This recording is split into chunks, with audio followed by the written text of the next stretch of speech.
At the West Coast Airshow held in Saldanha, experienced test pilot James O'Connell was performing a demonstration flight with a historic Impala Mark I aircraft, which had not appeared in airshows for a long time. Although the aircraft seemed under control for most of the show, it experienced a sudden loss of altitude during one of the final maneuvers and crashed into the ground in a steep dive. It was reported that O'Connell did not use the ejection seat before the crash, and the aircraft had entered a steep descent just prior to impact. Following the accident, the South African Civil Aviation Authority and the South African Air Force's Accident Unit launched an investigation.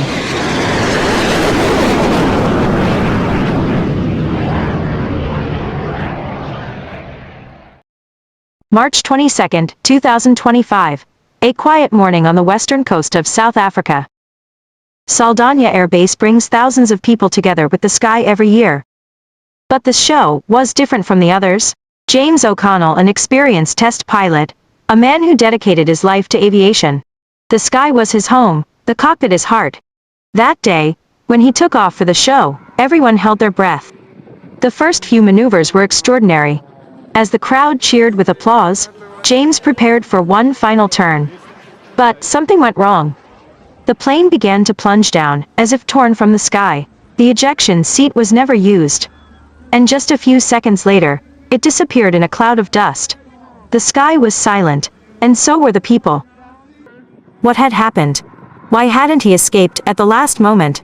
And this historic plane, why was it taken into such a dangerous maneuver? Was this just an accident, or did an unknown secret disappear into the sky? Everyone was in shock. What had happened? No one could understand what went wrong. After James' death, question marks were flying in the air. Experts point out that plane crashes rarely happen this quickly.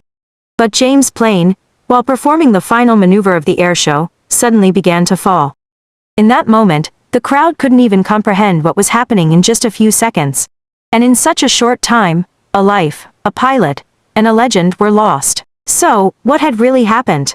Civil aviation launched an in-depth investigation after the crash, but some mysterious elements remain unsolved. Could the final high-speed maneuver have pushed the plane beyond its limits? And the biggest question, why didn't James use the ejection seat? According to aviation experts, in those moments, a pilot's decisions can make the difference between life and death.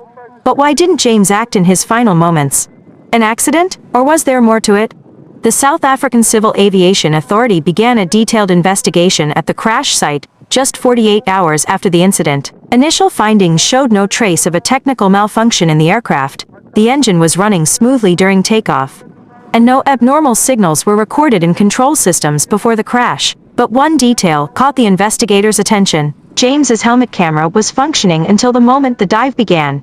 And in the last seconds of the footage, James's face could be seen. Calm, but as if he knew something. There was no panic. He hadn't let go of the controls. And the strangest part, even in that moment, he didn't reach for the ejection seat. This couldn't be just a lapse in reflex. What if he didn't want to eject? What if the story we're meant to believe is only half the truth?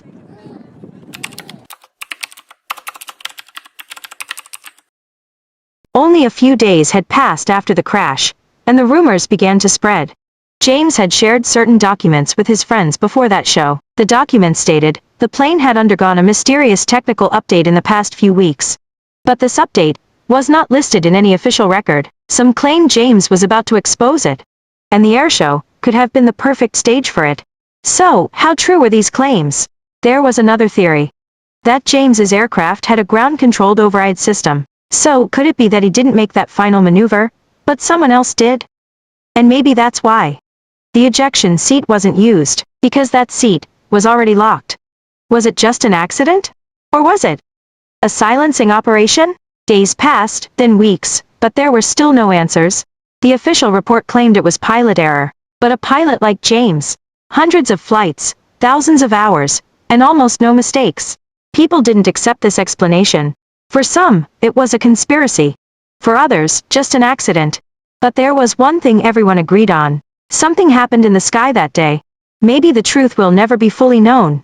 And maybe some stories are meant to stay in the sky. The memory of James O'Connell still floats in the air, silent, but unforgettable. It was just an accident, or was it allowed to be one?